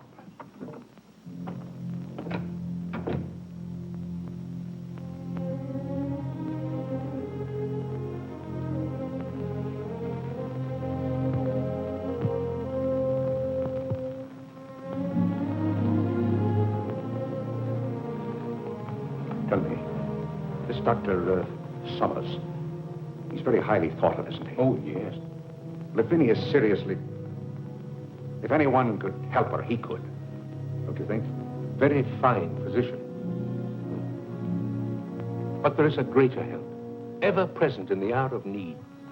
Let us turn to him in prayer. Let us kneel and pray.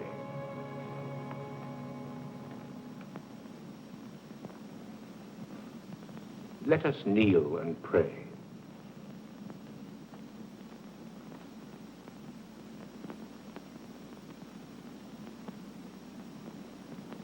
O Lord, look down from heaven.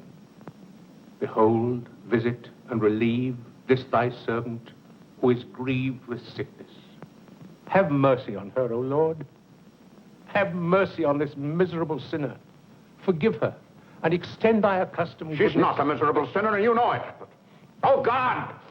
You know Vinnie is not a miserable sinner. She's a fine woman. She shouldn't be made to suffer. It's got to stop, I tell you. It's got to stop. Have mercy, I say. Have mercy, I tell you. What's the matter, Claire? What's wrong? Vinnie. Vinnie, what are you doing down here? You shouldn't be out of bed. You get right back upstairs. I heard you call. Do you need me? Vinnie, I know now how much I need you. Get well, Vinnie. I'll be baptized. I promise. I'll be baptized. You will? I'll do anything. Oh, Claire. We'll go to Europe, just we two. You won't have to worry about the children or the household accounts. Oh, Vinnie. Don't worry, Mr. Day. She'll be all right now. Bless you for what you have done. What did I do? You promised to be baptized. I did? Oh, Gad!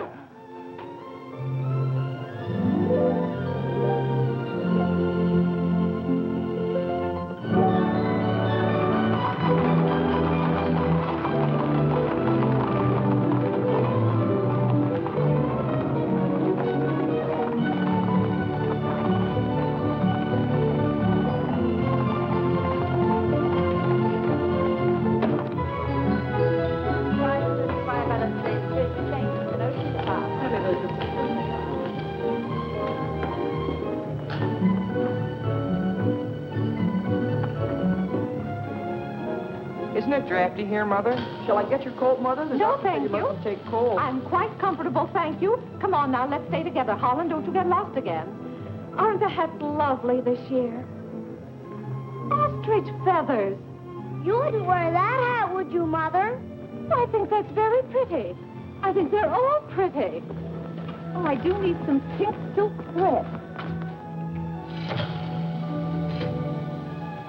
Oh, isn't this applique beautiful? Just arrived from Paris, madam. It's charming. What are you looking for, Mother? Oh, I'm just shopping. I think I'll just take a plain one, but this is the very latest. We've only had them in a few days. Remember, Mother, this is your first day out. You mustn't get too tired. No, I'm saving myself, dear. I have to. Cousin Cora's coming tomorrow. She is? Does Father know about it? Not yet. Is Mary coming too? Yes, dear. Harlan, don't touch them. I'll bet you knew it. No, honest, I didn't. just like Father. Not tomorrow. Aren't the sleeves a little long? Exactly well like across the yours. shoulders. Come on now, Harlan. Now, about take the my hand. sleeves. You'll get lost again. Do we have any more of this material? Yes, we do. Sure, Thank I'd you. like you to touch things. This one is genuine imitation Dresden.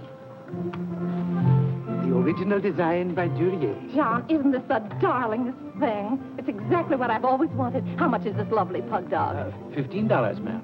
$15? Gee whiz, Mother. We can buy a real-life bloodhound for $5. Oh, isn't he perfectly adorable? Oh, I shouldn't. I know I shouldn't. This is Dave. Oh, this is Whitehead. How nice to see you. Are you quite recovered? Almost. This is my first day out. We've missed you at the church. You remember Mr. Morley? How do you do, Mrs. How do you do? Mr. Morley preached the Sunday Dr. Lloyd was ill. Oh, yes. I can't tell you how much I enjoyed your sermon. Even my husband enjoyed your sermon. We've just come from the board meeting of the Foreign Missions. I'm taking Mr. Morley home to lunch. I had to drop in here to pick up a purchase. I won't be a minute. Is your parish in the city? Yes, it's on the outskirts. My church is in Audubon Park. Oh, way up there. Oh, are you acquainted in Audubon Park? No, I don't believe we know a soul there. Mr. Morley, would this be possible? My husband, Mr. Day. If we lower the collar, it'll be a very fine fit.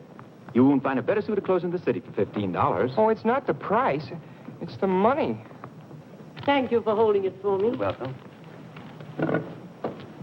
Goodbye, Mrs. Day. I hope we meet again soon. Goodbye. It was very pleasant meeting you again. I think it was divine providence. I shall be delighted to be of service. Goodbye, Mr. Morley. Goodbye. May I work it? Oh, no, it's against the rules.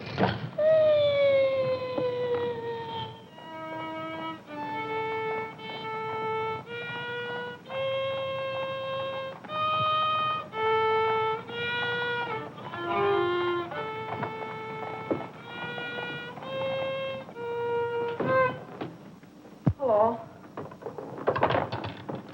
What did you bring home more medicine for? Dr. Bartlett paid us off, didn't he? Oh, yes. Oh, Jiminy, you scared me. I've got to take $15 right down to McCreary's. I bought a suit there this morning, and I said I'd have the money this afternoon. Gee, that's too bad. What's too bad? Well, you see, Clarence... What? Dr. Bartlett paid us off in medicine. Oh, God! Well, he thanked us, too, for our services to mankind. But my suit, I've got to have it tomorrow. And besides, they're making the alterations. I've got to have $15. Maybe you could offer them 15 bottles of medicine. Oh, they wouldn't take it. McCreary's don't sell medicine. Father. Vinny, I'm home. Good afternoon, sir. How's your mother, Clarence? Oh, the ride this morning did her a lot of good. She'll be well enough to go to church with us next Sunday. Ah, fine. Father, have you noticed I haven't been kneeling down in church lately? Don't let your mother catch you at it. Then I have to have a new suit of clothes right away. That doesn't make sense. But I can't do anything in your clothes that you wouldn't do. Well, if my old clothes make you behave yourself, I don't think you want to wear anything else. Oh, no, you're you and I'm me. I want to be myself. I mean, suppose I should want to kneel down in front of a girl. Why, in heaven's name, should you want to do a thing like that? Well, I've got to propose to a girl sometime. Clarence. Well, not right away, but for $15 I can get a good suit of clothes. Clarence, you're beginning to talk as crazy as you... Hello, Vinny. You feeling better today, huh? Much better, thank you, Claire. You don't have to hurry home from the office every day like this. With business the way it is, there's no use going to the office at all. Yes, you do look better, Vinny. What did you do today? Well, I got a carriage and took the boys for a ride, and we stopped in at McCreary. And, oh, Claire, I've the most wonderful news for you. Who do you think I met? Mr. Morley. Morley? Never heard of him. Remember that nice young minister who substituted for Dr. Lloyd one Sunday? Oh, yes. Bright young fellow. Preached a good, sensible sermon. Short one, too. Ought to be more ministers like him. Well, Claire, his parish is in Audubon Park. You know, way up above Harlem. Nobody knows you up there. You'll be perfectly safe. Safe? Vinny, what the devil are you talking about? I've gone all over everything with Mr. Morley, and he's agreed to baptize you. Oh, he has. The young whippersnapper. Very nice of him. We can go up there any morning. We don't even have to make an appointment. Who said I was going to be baptized at all? Why, Claire, you did. Now, Vinny. You gave me your promise, your sacred promise. You said I'll be baptized. I promise I'll be baptized. Well, what if I did? Claire, aren't you a man of your word? Vinny, we all thought you were dying. So naturally I said that to cheer you up. As a matter of fact, the doctor told me that's what cured you. Well, it seems to me pretty ungrateful of you to press this matter any further. My being well has nothing to do with it. You gave me your word. You gave the Lord your word. And you're going to march yourself up to Mr. Morley's church some morning before you go to the office and be christened. If you think for 1 minute... What in the name of heaven is that? If you think I'm going to let you add the sin of breaking your solemn and sacred promise... I demand to know what that repulsive object is. It's perfectly plain what it is. It's a pug dog. What is it doing in this house? I wanted it and I bought it. You spent good money for that? Claire, don't try to change the subject. How much did you pay for that atrocity? I didn't pay anything for it. I charged it. Charged it, I might have known. How much was it? $15. $15? Claire. For that eyesore? Don't you call this lovely work of art an eyesore? It will look beautiful sitting on a red cushion by the fireplace in the living room. If that sits in the living room, I won't. Furthermore, I don't even want it in the same house with me. Get it out of here.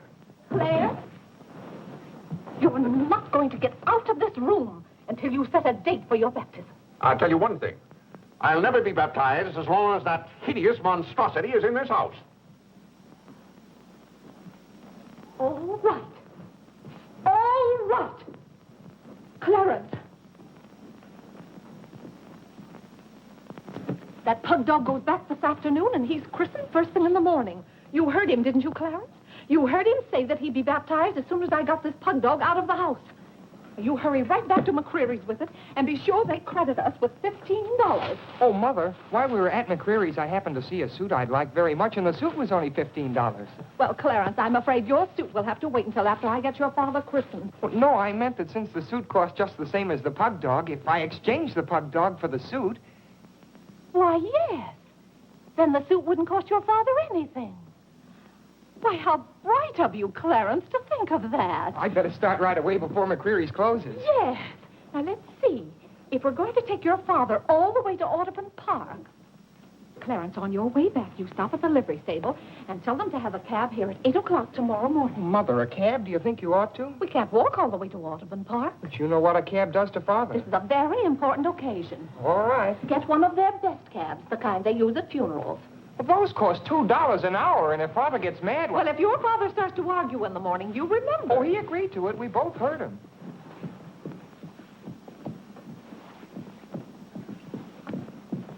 I hope you notice Clarence is returning the pug dog.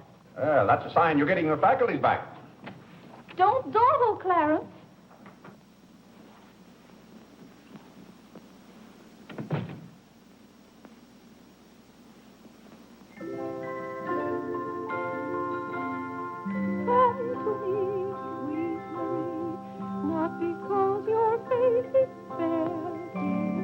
Vinny, it's good to hear you singing again.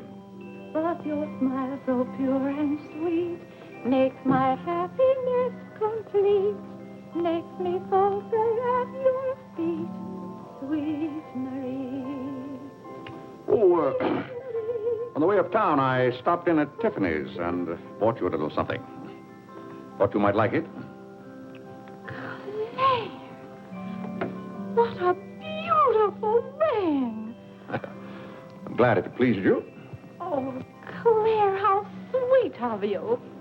I don't know how to thank you. Well, it's thanks enough for me just to have you up and around again. You know, when you're ill, Vinny, this house is like a tomb. There's no excitement. That's the loveliest ring you ever bought me. Now that I have this, you needn't buy me any more rings. Well, if you don't want any more... What I'd really like now is a nice diamond necklace. Vinny, do you know how much a diamond necklace costs? Yes, I know, Claire, but don't you see, you're giving me this shows I mean a little something to you. Now, a diamond necklace. Good heaven. If you don't know by this time how I feel about you. Well, we've been married for 20 years, and I've loved you every minute of it. What did you say, Claire? I said we've been married for 20 years, and I've loved you every minute of it. But if I have to buy out jewelry stores to prove it, if I haven't shown it to you in my words and actions, I might as well... Well, What have I done now? It's all right, Claire. I'm just so happy. Happy? You said you loved me. This beautiful ring, that's something else I didn't expect. Oh, Claire, I love surprises. Well, that's another thing I've never understood about you, Vinny. Now, I like to know what to expect. Then I'm prepared to meet it. Yes, I know, Claire, but life would be pretty dull if we always knew what was coming. Well, it's certainly not dull around here. In this house, you never know what's going to hit you tomorrow.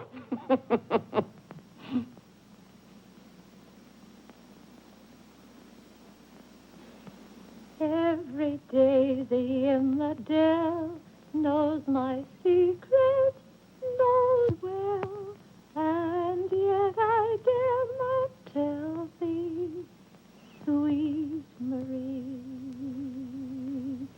sweet Marie, Sweet Marie, come to me, come to me. not because your face is fair, love to see. Love to see.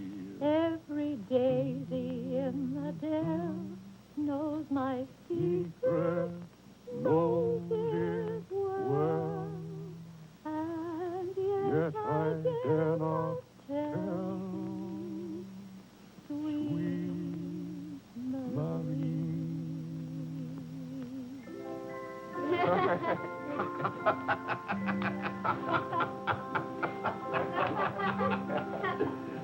Well, then, Harlan, the very...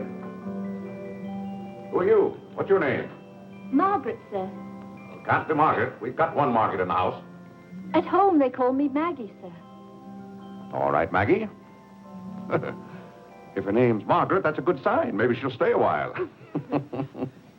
Do you know, boys, your mother used to be just the same about cooks as she is about maids. Never could keep them, for some reason. Well, one day about 14 years ago. Yes, it was right after you were born, John. My, you were a homely baby. Thank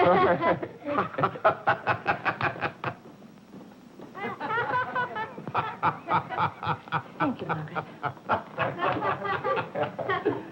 Good morning, boys. Good morning, Good morning, Mother. Good morning, Claire. Morning, Vinny. Why, you look as though you were dressed for a wedding.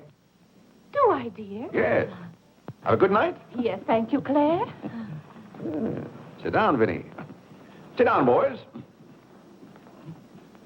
Oh, thank you, Clarence. Well, seems to me everyone's all dressed up this morning. What's on the program for this fine day? Well, this afternoon, May Lewis's mother is giving a party for everyone in May's dancing class. Harlan's going to that. I don't want to go, Mama. Harlan, don't you want to go to a party and get ice cream and cake? May Lewis always tries to kiss me. When you get a little older, you won't object to girls wanting to kiss you. Will he, Clarence?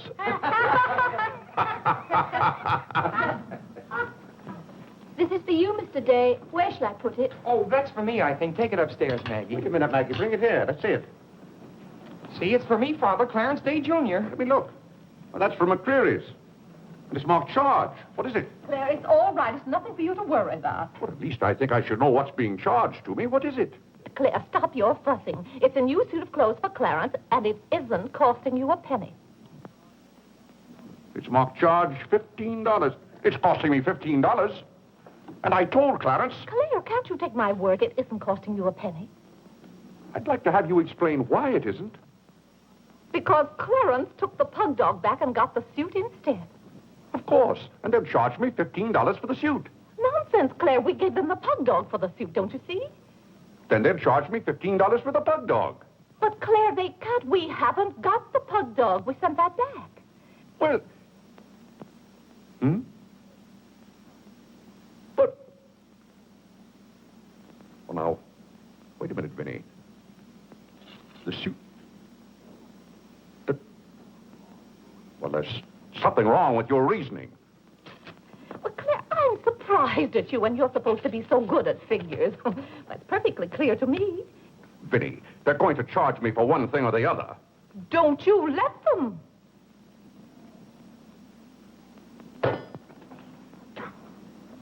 Well, McCreary's aren't giving away suits and they aren't giving away pug dogs. Why, it should be clear to a child that if Clarence sent the pug dog back, they... What? I will not have that botanical freak in this room. John, have you been going around this town selling medicine? Yes, Mother. Dog medicine? No, Mother, not dog medicine. This letter from Mrs. Sprague says you sold her a bottle of this medicine and that her little boy gave some of it to their dog and it killed him. Now she wants $10 from us for a new dog. Here, let me see that letter. Well, he shouldn't have given it to a dog. It's for humans. Why, it's Bartlett's beneficent balm made from a secret formula. Have you been going around among our friends and neighbors selling some patent nostrum? But it's good medicine, Father. I can prove that by Mother. Vinny, what do you know about this? Well, nothing, Claire. But I'm sure John... No, I mean that day Mother was... That's enough. You're going to every house where you sold a bottle of that concoction and buy it all back. But it's $1 a bottle. I don't care how much it is. Here, I'll give you the money now. How many bottles did you sell? 128. 128? Claire, I always told you John would make a good businessman. Young man, you'll have to come down to my office with me. I'll give you the money to buy back that medicine. $128. And $10 more for Mrs. Sprague's dog. That's $138. Thank you, Vinny. But it's all coming out of your allowance. That means that you'll not get another penny until the whole $138 is paid up. I'll be 21 years old. Oh, Gad! What's the matter, Claire? What's wrong?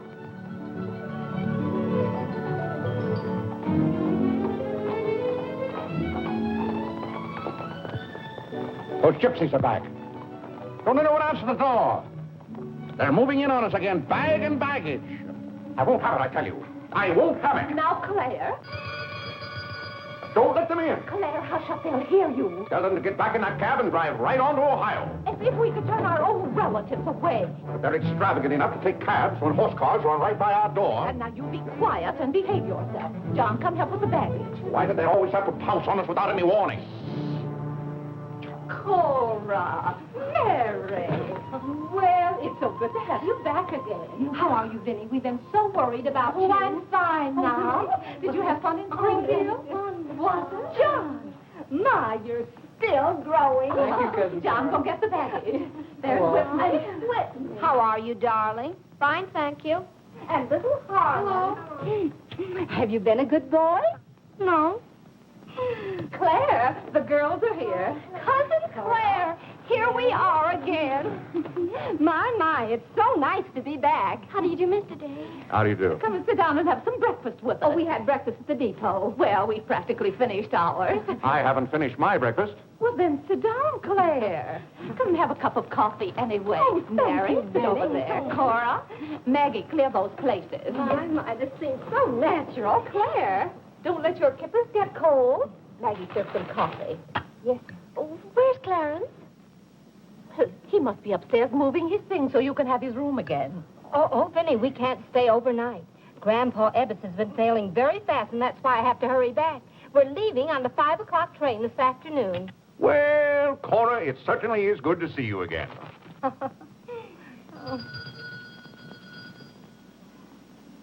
Well, who can that be? Well, this time it can't be another special delivery letter for Clarence. While you were in Springfield, our postman was kept pretty busy. It's the cab, ma'am. Cab? What cab? The cab that's to take us to Audubon Park. Oh, who's going to Audubon Park? We all are. Cora, the most wonderful thing has happened. Claire is going to be baptized this morning. Vinny, what are you saying? I'm saying you're going to be baptized this morning. I am not going to be baptized this morning or any other morning. You promised yesterday that as soon as I sent that pug dog back, you'd be baptized. I never said anything remotely like that. Clarence was right there and heard you. That's why I ordered the cab. The cab. Vinny, you send that right back. I'll do nothing of the kind. I'm going to see that you go to heaven. I can't go to heaven in a cab. Oh. Well, you can start in a cab. I'm not sure they'll ever let you into heaven, but I know they won't unless you're baptized. They can't keep me out of heaven on a technicality. Claire, stop quibbling. You may as well face it. You've got to make your peace with God. Until you stirred him up, I had no trouble with God.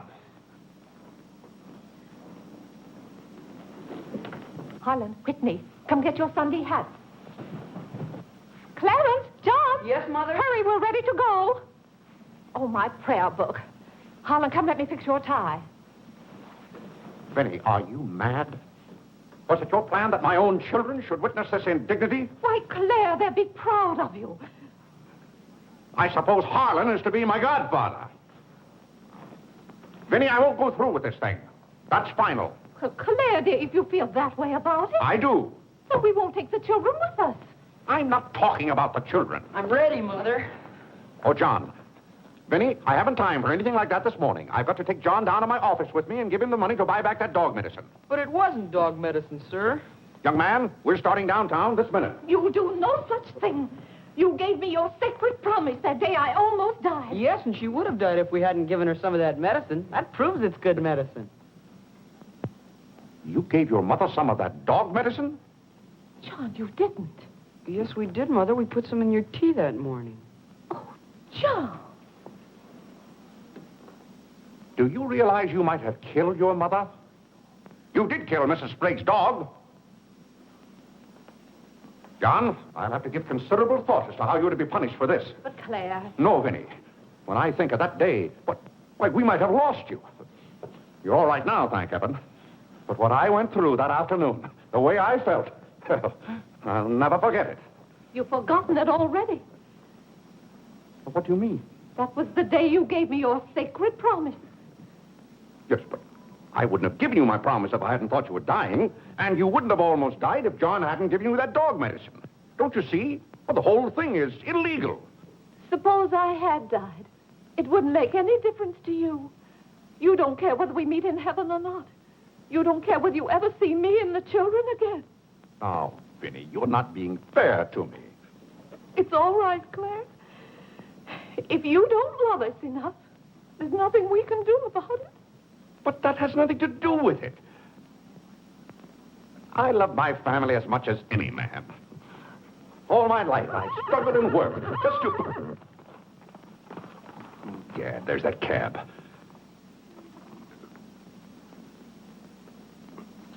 Vinny, you're not well enough to go all the way to Audubon. Oh, I'm well enough if we ride. But that trip would take all morning. And those cabs cost $1 an hour. This is one of their best cabs. This costs $2 an hour. Well, then why aren't you ready? Get your hat on. Oh, tarnation! Hallelujah! Amen! Young lady, if it hadn't been for you, no one would have known whether I was baptized or not.